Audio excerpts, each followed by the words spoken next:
Welcome back to the Happy Healing Podcast. Super excited about this episode today. I was like inspired. I'm always on a health journey, and I hope you are too. Your health should always be one of the top priority things. Excuse me while I fix my mic. That you focus on in your life.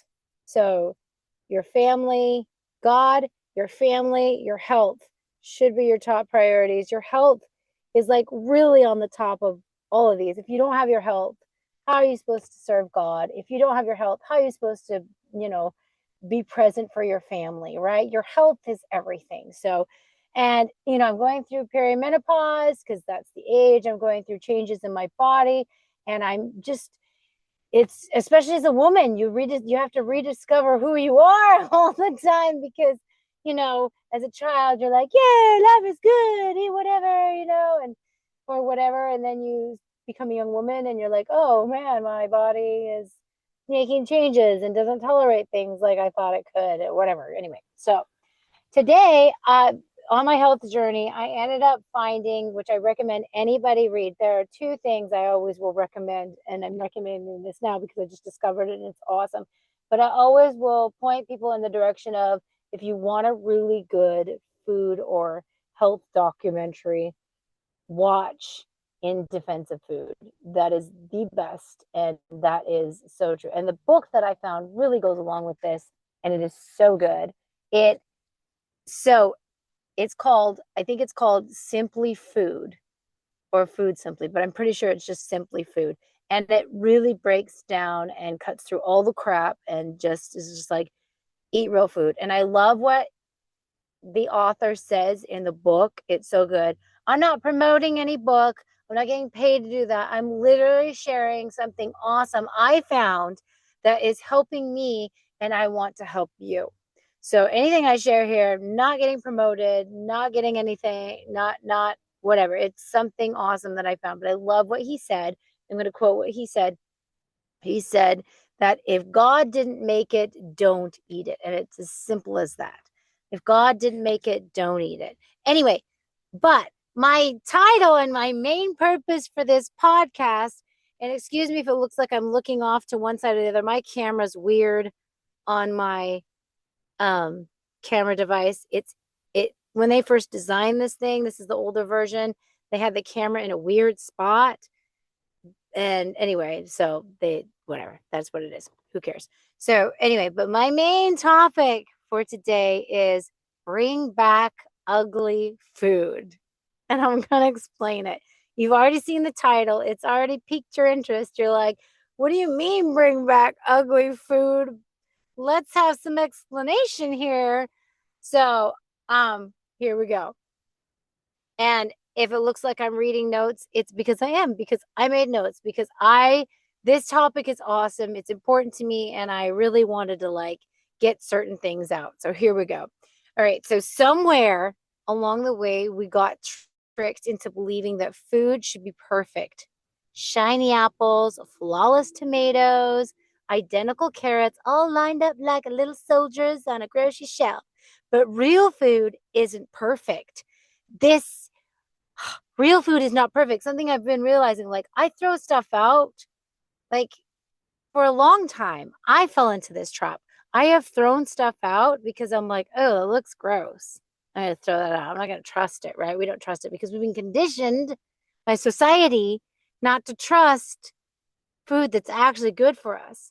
And instead, we're getting like these waxed apples and these chemically induced vegetables so they look nicer on the shelf, so it's more appealing for you to buy them. Because honestly, if you're looking at a head of lettuce and one looks kind of like funky and the other one looks all bright and cheery, which one are you going to pick?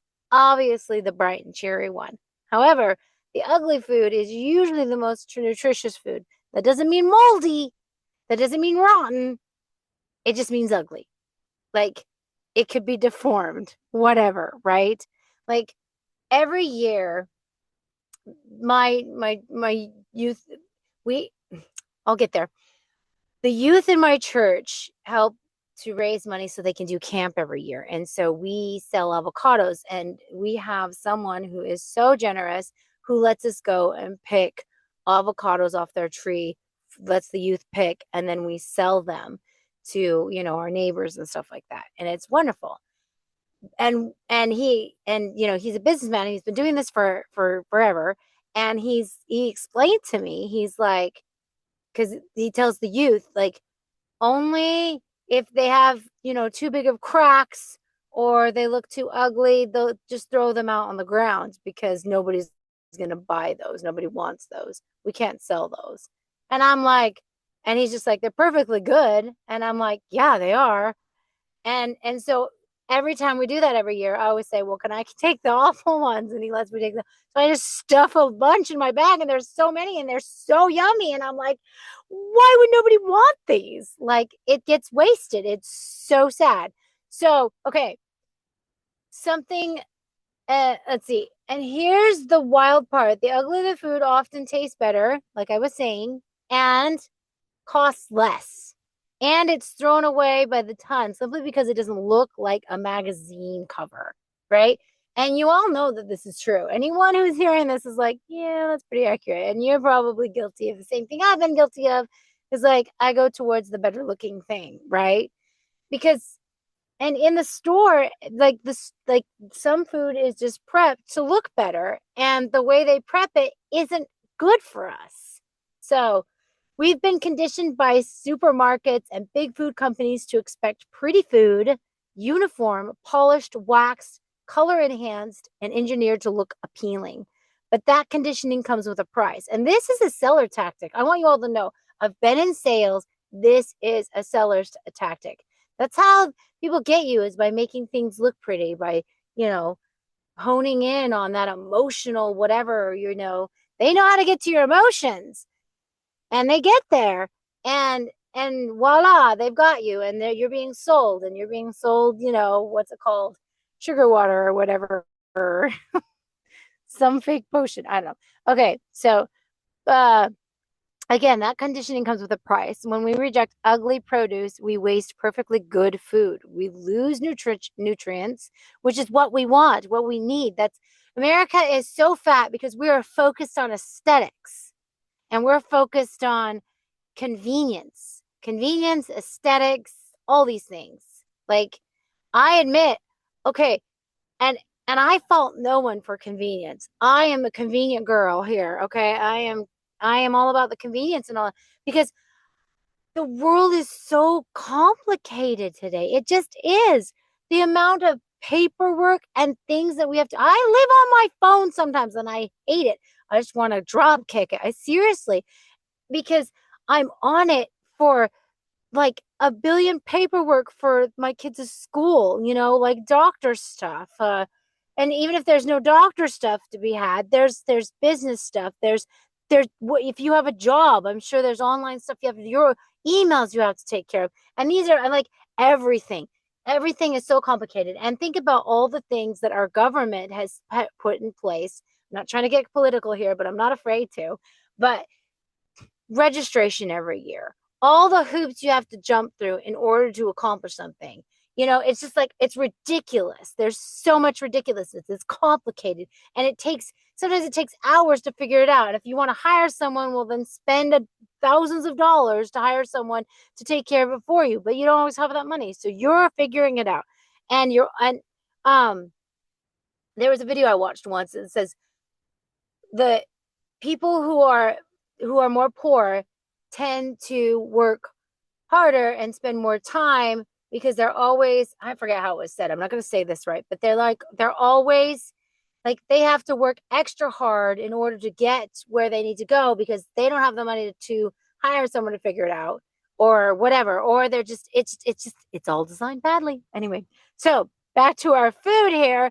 And this again, this has to do, everything ties in. It really does.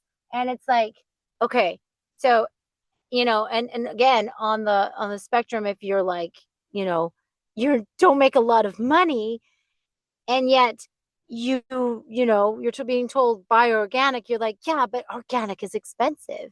And it is. But Here's the trick. That's something I'm figuring out. If you eat more nutritious food, if you're eating more food that has more nutritious in it, you don't need to eat as much. But if you're eating all these empty, chemical processed foods, then your body is still searching for those nutrients and creates you to be more hungry. This is something I'm figuring out. I'm like, oh my goodness. Because it feels like my children are always eating. And yes, children eat a lot anyway. But I buy them easy to make food like frozen burritos and things like that. And they're always eating, it feels like, because they're not eating like a good slice of meat and a big plate of vegetables. That's filling and nutrients. You can live off of that. You can't really live off of burritos and ramen. Yeah. So here we go. I think just let's see. So ugly food is real. It's honest food and it deserves a comeback. Okay. So we need to start picketing for ugly food. We want ugly food. Don't try to make it pretty. We just want the nutrients, right? I love the convenience of a store, going to and buying it. Growing food. I have a garden, but my life is incredibly busy. Again, like I said, it was complicated. So even if you have a garden, unless you have I have 6 kids and I am like all over the place. That's why I'm doing podcasts in a car, because I don't have time to sit down in my house in a nice little setting and do a good background. And it's not happening. I'm like, I'll wait till I get home and I'll do that. It's not happening. It's not. So I'm making it happen because this. I'm on the go. I've got 6 kids and each one of them is in extracurricular events and things. And I've got to be there. And I'm in a car. I live in a car a lot because of it. So it's reality. And anyway, so, all right, bring back ugly food, because perfection is costing us nutrition, money, and common sense. It really is. It's damaging our mental health. It's terrible. Everything just starts to snowball. Okay, so a little education here. Some key points that we want to talk about is grocery stores reject 20 to 40% of produce because it's ugly. How sad is that? And I just learned, because my sister-in-law, she actually worked for a health food store, and she said that there would be a huge pile of rejected food that they don't even put out on the shelf. And um and she said that what they do is they first offer it to their employees, and then whatever their employees don't do, they end up, which is, I like the system they have, they end up donating it to like food banks and stuff like that. And that's wonderful. But not everybody's doing that. You know what I mean? So, okay. So here we go. So 20 to 40% of produce, because it's ugly, ends up getting thrown out. And so misshapen, some of the reasons could be misshapen, too small, too big, slightly scarred, like I talked about the avocados earlier, right? And then off color and crooked. Like, it's still edible and it's going to taste delicious. So I think we need to be a little less into looks here.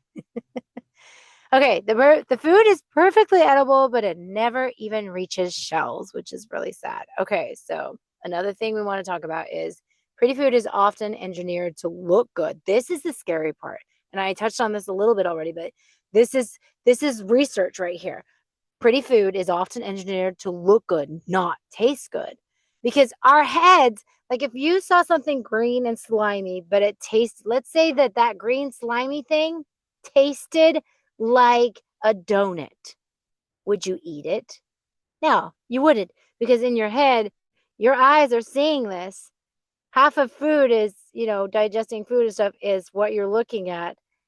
But if you were blindfolded and ate it and you're like, oh, that's so good, right? But if you can see it, you're going to be like, I'm not eating that. Yeah, but it tastes like a donut. It's perfectly healthy. I'm still not eating that. That looks disgusting, right? Okay, so food is engineered to look pretty, not taste good, because that is a sales tactic. Because They get you with what you see, right? So if it looks good in your mind, mind over matter, it's a mind thing. If you, it's going to taste good because it looks good. Although I have had food that looked good and it doesn't taste good, and we've all experienced that, I'm sure. But our minds are powerful, our eyes are powerful. So good examples: waxed apples, color enhanced oranges, right? Tomatoes bred for firmness, not flavor. I've had some tomatoes that looked good and were so disgustingly bland. Ugh. I'm very picky about my tomatoes. If they weren't ripened on the vine, I'm not eating it. Uniform shapes created through selective breeding. So, yeah, a lot of things are really poked and prodded in a lab, and it's disgusting. And you think with all the work they go through, this is what doesn't make sense to me. All the work they go through to make it look pretty, you think that they'd be more expensive, but they're not. It's cheaper than buying organic, which hasn't been meddled with as much. And so, what does that tell you? To me, this is my conspiracy theory here. You're welcome. I'm going to throw this in. But to me, it speaks very loudly. The food company wants us to be sick, because if we're sick, then or whoever in the background, so like the food industry wants us to be addicted to certain foods, right? And then the pharmacy wants us to be sick because then they get money. It's a money thing. There's always a money thing in the background, and that's just true, and we all know it. And I'm not trying to like make this episode more about like the politics and the whole like whatever. I'm just stating, like, think about it. It's and supply and demand. And because we're like, oh, but that's more expensive, we avoid the healthier thing and we get the cheaper thing, and then our health goes down, and then we find ourselves on medication or going to the doctor. And who's benefiting from that? You have to ask those questions. So if we all start pining for the organic, more of that's going to come about, and the other stuff is going to start to fade away. Hopefully, cross fingers, right? We want good health, so we need to pick it for ugly food. Bring back ugly food. It's time to pick it for that. Okay. So right here with the research notes I have. So, like I said, consumers have been trained to equate beauty with quality. This is psychological. This is, I'll be able to read, I promise. Psychology. Jeez, I can read. This is psychology, not reality. Food companies learn that shiny cells, symmetrical cells, and bright colors sell. See, they learned, oh, this is what sells. So we need to fabricate more of that, right? So they're not thinking or caring about your nutrition or your health. They're thinking, how can I make more money off of you? Oh, I can change the beautiful nutrients that's already in this food and make it pretty, even though it won't be as good, but it will be pretty and it'll be bought more. See? Okay, so they doubled down on appearance. Okay. Another research thing is ugly food is often more nutritious. So, like we've said this already, but yes, we're saying this again. So, why is that? Imperfect produce often grows more naturally. That's one reason. And it's less manipulation. That's another reason. And then less cosmetic treatment. And then sometimes more exposure to sun, more antioxidants, which is what we need. Okay, a sun-kissed, slightly scarred peach is usually sweeter than a perfect one. And that is so true. Okay. Ugly food reduces waste and saves money. Okay, hold on. Before we get onto that, I can't help but I got to tell the story. So the Berenstain Bears, I grew up watching, I remember a movie, and she was trying to teach her girl about like, don't judge something by its appearance.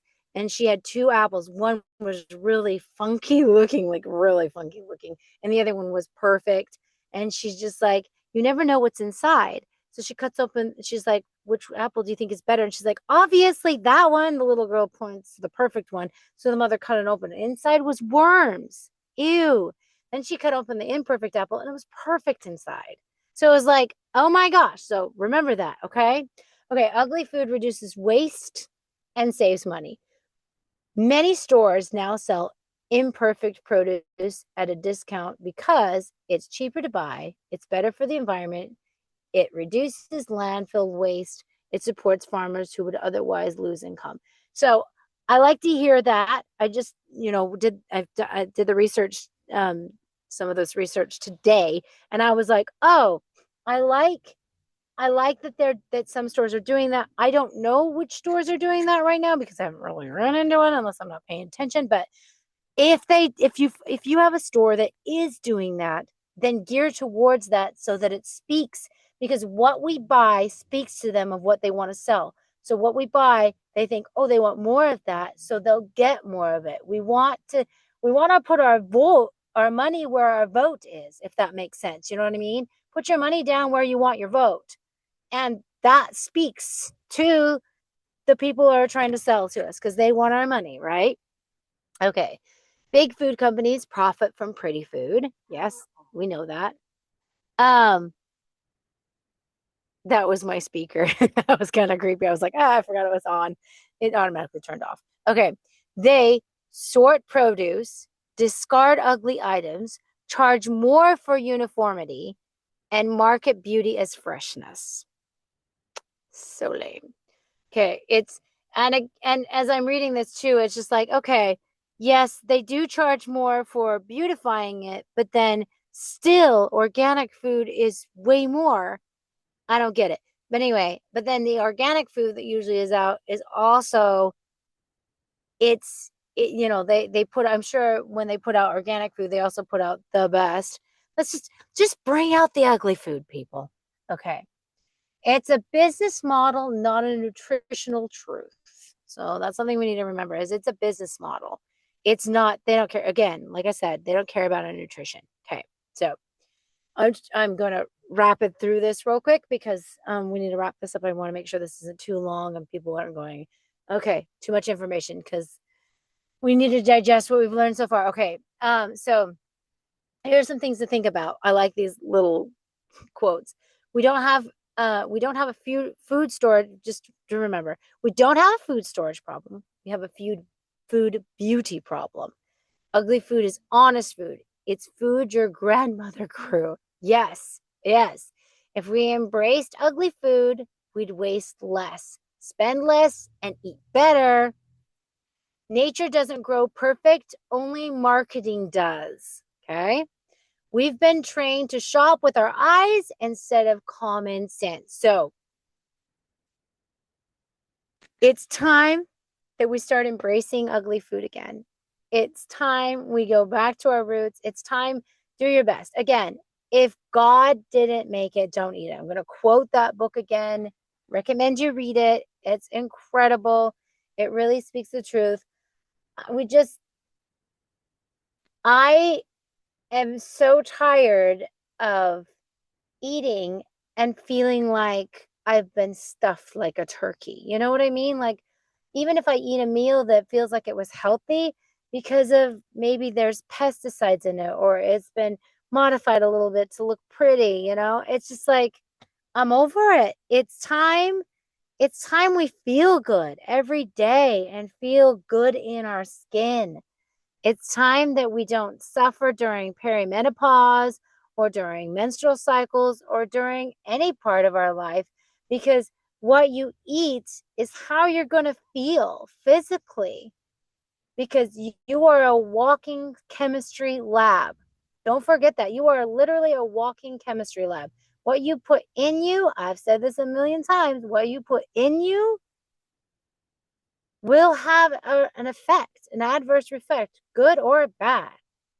And so we need to make sure that we are buying and asking for the good stuff, not the pretty stuff, the good stuff, even if it's ugly. All right. I hope this has helped and inspired anyone. And I hope you have a fabulous night. And we shall chat at you later.